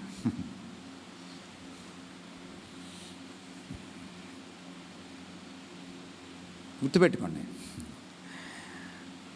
భార్యలు ఎప్పుడు భర్తకు విధేయత చూపించారంటే వాళ్ళు దేవుడికి విధేయత చూపించడం నేర్చుకున్నప్పుడు.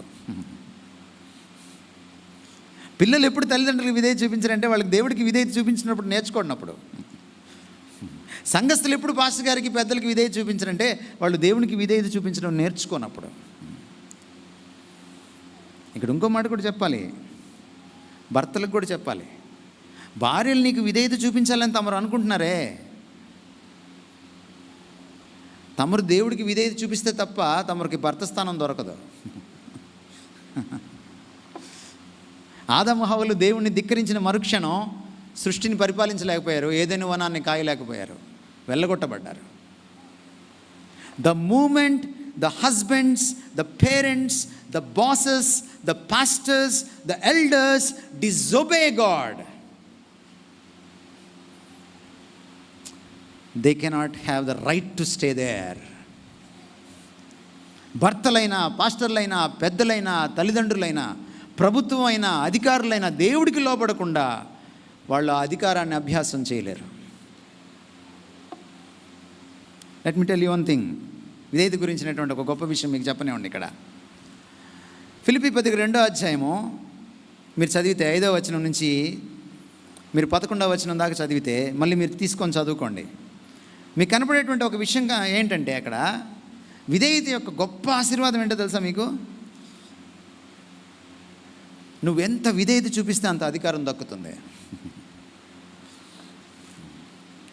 యేసుక్రీస్తు వారు ఎంత విధేయత చూపించాడు? దాసుడే, మనిషి అయ్యాడు ఫస్ట్, తర్వాత దాసుడయ్యాడు, తర్వాత సిలువకు అప్పగించేసుకున్నాడు. ఎంత విధేయత చూపించాడంటే రిక్తుడిగా మారిపోయాడు. మీకు అర్థమైందా తెలుగు? రిక్తుడు అంటే ఏంటి? ఇంకేం లేదు, ఇంకేమీ లేనంతగా దాసోహం అయిపోయాడు తన తండ్రికి. 9వ వచనం ఎలా స్టార్ట్ అయిందో చూడండి మీరు. అందుచేతను ఆగండి ఒక్క నిమిషం. బైబిల్లో అందుచేతను అని వచ్చిందంటే దానికి ముందేదో ఉందన్నమాట, అందులోంచి వస్తుందన్నమాట. ఎందుచేత? ఆ ముందు చేసిన దాన్ని బట్టి. ఎందుచేత? విధేయతను బట్టి. అందుచేతను ఇప్పుడు చదవండి అమ్మా. అందుచేతను పరలోకమందున్న వారిలో గాని, భూమి మీద ఉన్న వారిలో గాని, పరలోకమందున్న వారిలో గాని, భూమి మీద ఉన్న వారిలో గాని, భూమి క్రింద ఉన్న వారిలో గాని, భూమి క్రింద ఉన్న వారిలో గాని, ప్రతివాని మోకాలును, ప్రతివాని మోకాలు యేసు నామమున వంగునట్లు, యేసు నామమున వంగాలి. ప్రతివాని నాలుక, ప్రతివాని నాలుక తండ్రి అయిన దేవుని మహిమార్థమై, తండ్రి అయిన దేవుని మహిమార్థమై యేసుక్రీస్తు ప్రభు అని ఒప్పుకున్నట్లు దేవుడు ఆయనను అధికముగా. ఎవరు హెచ్చించారు? తమరు హెచ్చించుకోండి, డామ్ అని పడతారు. ప్రజలు హెచ్చించి మిమ్మల్ని ఆళ్లే పడేస్తారు. అందుకే మీరు చప్పట్లు కొడితే నాకు భయం. చప్పట్లు కొట్టిన చేతులే చెప్పులేస్తాయి రేపు పొద్దున. మనుషులను అస్సలు నమ్మకూడదు. నేను ఎందుకు ఇలాంటి మీటింగ్లకు వచ్చినప్పుడు అయ్యా దయచేసి శాలువాకి అప్పొద్దు అంటాను నేను. ఎందుకంటే దాన్ని ఎందుకని ఏమన్నారు కానీ దుశ్శాలువా అన్నారు దాన్ని. దాంట్లోనే ఉంది దుష్టత్వం అంతా కూడా. మనుషుల యొక్క సత్కారాల్ని, సన్మానాల్ని నమ్మకండి. మీరు హెచ్చించుకున్నా పడిపోతారు, మనుషులు హెచ్చించినా వాళ్ళే మిమ్మల్ని కింద పడేస్తారు. మన దేశంలో సినిమా యాక్టర్కి దేవాలయాలు కట్టిన సందర్భాలు ఉన్నాయి, మళ్ళీ వాళ్ళే ఆ దేవాలయాన్ని పడేసిన సందర్భాలు కూడా ఉన్నాయి. కానీ దేవుడు హెచ్చిస్తే నువ్వు పడిపో. ఎలా వస్తుంది తెలుసా? ఇది విధేయతలోంచి వస్తుంది. ఒక బంతిని నువ్వు ఎంత గట్టిగా కిందకు కొడితే అంత పైకి లేస్తుంది అది. ఎంత విధేయతో అంత అధికారం, ఎంత వినమ్రతో అంత హెచ్చింపు, ఎంత తగ్గింపో అంత పైకి ఎక్కడం. ఈ నియమం మీకు అర్థం కావాలి. ఇది అర్థమైతే చర్చిల్లో గొడవలు ఉంటాయా? పదవి కోసం పోరాటాలు ఉంటాయా? ఎలక్షన్లో కొట్టుకుంటారా? ఈరోజు ఎన్ని దుర్మార్గాలు చర్చిల్లో జరుగుతున్నాయి. ఒక్క పదవి కోసం, డబ్బు కోసం, కీర్తి కోసం, పేరు కోసం, ప్రతిష్ట కోసం. అరే నాయన పడిపోతావు. నేను కర్నూలులో ఒక చర్చికి వెళ్ళాను. చాలా పెద్ద చర్చ్, అది చాలా కాలం నుంచి ఉంది ఆ చర్చి. దాదాపుగా 100 సంవత్సరాలకి దగ్గర పడిందో దాటేసిందో తెలియదు. అలా కూర్చున్నానో లేదో స్టేజ్ పైన ఇంకొక పెద్ద ఆయన తలనిరిసిన ఆయన వచ్చి కూర్చున్నాడు. కూర్చొని ప్రైజ్ లార్డ్ అన్నాడు. నేను ప్రైజ్ లార్డ్ అన్నాను. మరుక్షణమే ఆయన అన్నాడు, సార్ మీకు ఈ విషయం తెలుసా అన్నాడు. నాకు మీకేం చెప్పలేదు, మీరు ఎవరో నాకు తెలియదు, నాకెట తెలుస్తుంది సార్ అన్నాడు. నేను ఈ చర్చికి ప్రెసిడెంట్ని సార్, 25 సంవత్సరాల నుంచి నేనే ప్రెసిడెంట్ని అన్నాడు ఆయన. నేను ఒక క్షణం ఆగి అన్నాను, అంటే ఎవరికి ఛాన్స్ ఎవరు అనమాట అన్నాను. ఇంకా ఆ తర్వాత ఇంట్రడక్షన్ ఆగిపోయింది.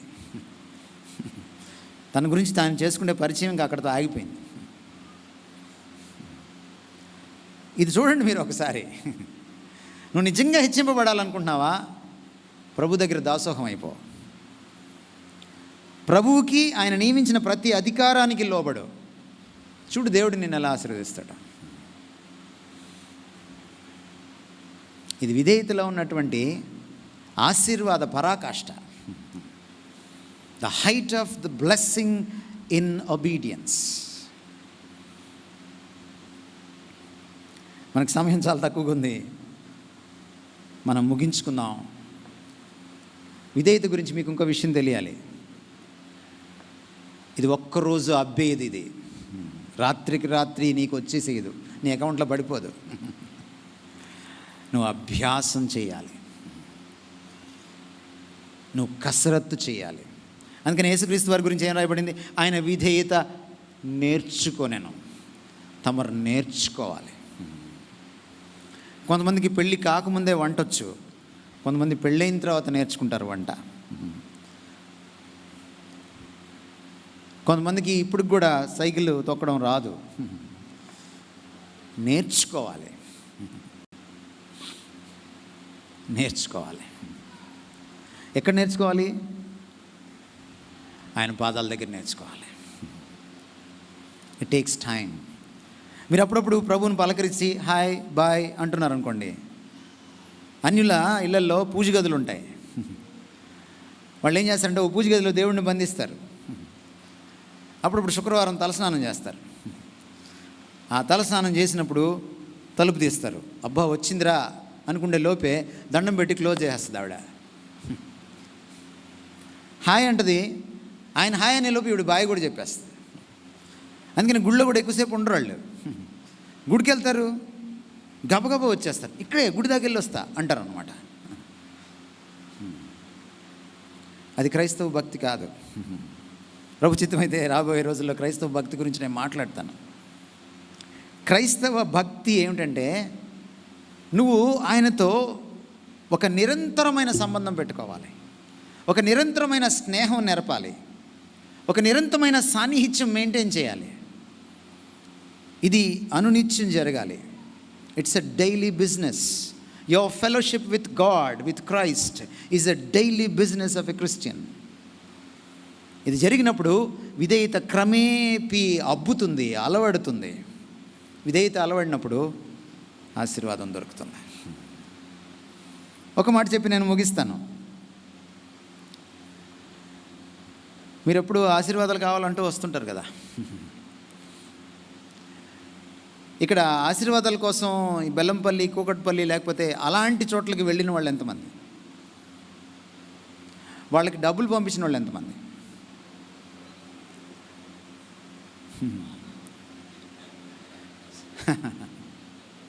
కొంతమంది చేతులు ఎత్తలేకపోతున్నారు. మిమ్మల్ని అర్థం చేసుకోగలను నేను. చేతులు ఎత్తిన వాళ్ళు ధన్యులు, వాళ్ళు యథార్థవంతులు. మీకు మాట చెప్పనివ్వండి నేను ముగించేటప్పుడు. దేవుడు ఏం చెప్పాడంటే ద్వితీయోపదేశకాండంలో, నేడు నేను మీకు ఆజ్ఞాపించు ఆయన సమస్తమైన ఆజ్ఞలను కట్టడంలో నీవు అనుసరించి నడుచుకొనవలెనని నీ దేవుడైన యెహోవా సెలవిచ్చిన మాట వినిన యెడల ఈ శాపములన్నీ వినని ఎడల ఈ శాపములన్నీ నీకు సంభవించును. విధేయత వల్ల ఏం జరుగుతుందండి? ఆశీర్వాదం ఎప్పుడు వస్తుంది? ఎవరికో డబ్బులు పంపిస్తే రాదు. ప్రకాశాన్ని మీ ఇంటికి తీసుకెళ్ళి భోజనం పెడితే రాదు. నా చెయ్యి మీ నెత్తిన పెట్టుకొని శటకోపంలాగా ప్రార్థన చేయించుకుంటే రాదు. ఎప్పుడు వస్తుంది ఆశీర్వాదం? విధేయత చూపిస్తే వస్తుంది. చూపించకపోతే ఏమొస్తుంది? మీ పిల్లలు, మీరు ఆశీర్వాదం పొందాలనుకుంటున్నారా? విధేయత చూపించడం నేర్చుకోండి. చూడండి, ఇంకొక మాట కూడా చదువుతున్నాను నేను. ద్వితీయోపదేశకాండం 32వ అధ్యాయం. మరలా వారితో ఇట్లా, మీతో సాక్ష్యముగా నేడు నేను పలికిన మాటలన్నింటినీ మీ మనసుల్లో పెట్టుకుని మీ సంతతి వారు, అంటే మీరే కాకుండా మీ పిల్లలు ఈ ధర్మశాస్త్ర వాక్యములన్నిటినీ అనుసరించి నడుచుకున్న వలనని వారికి ఆజ్ఞాపింపవలెను. ఇది మీకు నిరర్ధకమైన మాట కాదు, ఇది మీకు జీవమే. మరియు మీరు స్వాధీనపరుచుకుంటూ యోర్దాన్ను దాటపోవచ్చున్న దేశంలో దేనిని బట్టి విధేయతను బట్టి మీరు దీర్ఘాయుష్మంతులు అవుదురు. కరోనా వస్తే కూడా ఎలా బతికేస్తావు? విధేయతను బట్టి బతికేస్తావు. ఈరోజు ప్రార్థన చేసుకోండి, తలలు వంచి ఒక 2-3 నిమిషాలు ప్రార్థనలు గడుపుదాం. ప్రభువా, విధేయత నేర్పించండి. అవిధేయురాలని, విధేయురాలని క్షమించండి అని ప్రార్థన చేసుకోండి.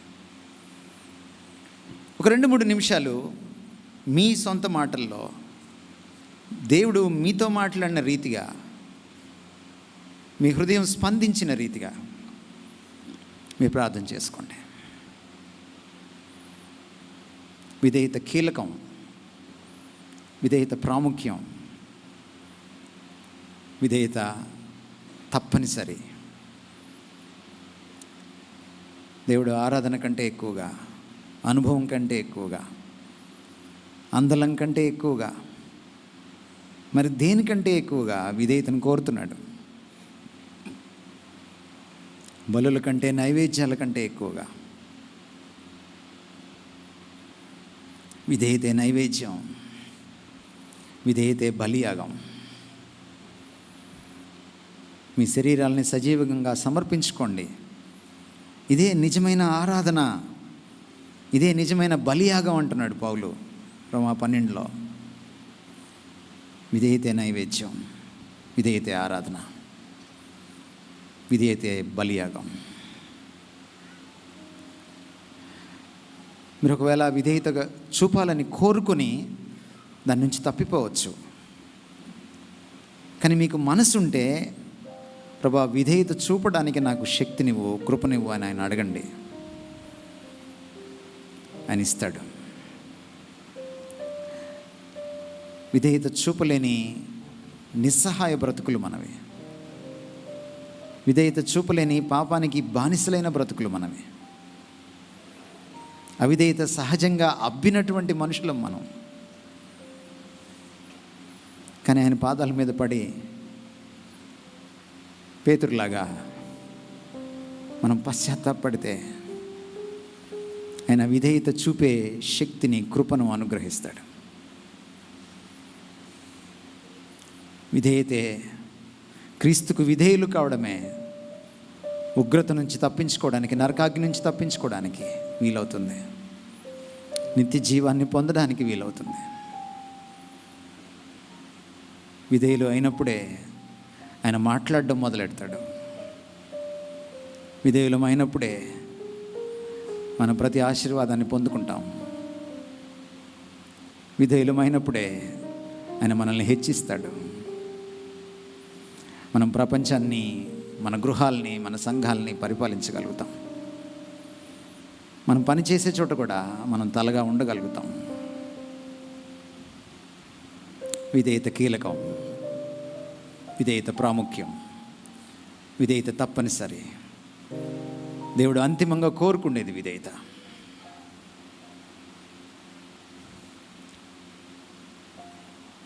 మా ప్రేమ కలిగిన తండ్రి, నీ పాదాలకు వందనాలు. అవిధేయులమైన నన్ను, మమ్మల్ని క్షమించండి తండ్రి. నీ రక్తంతో కడగండి నాయన. మా పాపం అవిధేయతే నాయన. మా పాపం నిన్ను ధిక్కరించడమే నాయన. మా పాపం అనేకసార్లు అర్ధ విధేయత నాన్న. నాయన మమ్మల్ని క్షమించండి, నీ రక్తంతో కడగండి. నీ కృపను అనుగ్రహించండి తండ్రి. మేము విధేయత నేర్చుకోవడానికి నీ కుమారుడి దగ్గర, నీ కుమారుడు లాంటి నాయన ఆ నేర్చుకోవడం మాకు నేర్పించండి. ఆయన లాంటి ప్రార్థనా వైఖరి, ఆయన లాంటి వినయ వైఖరి మాకు అబ్బేలా చేయండి నాయన.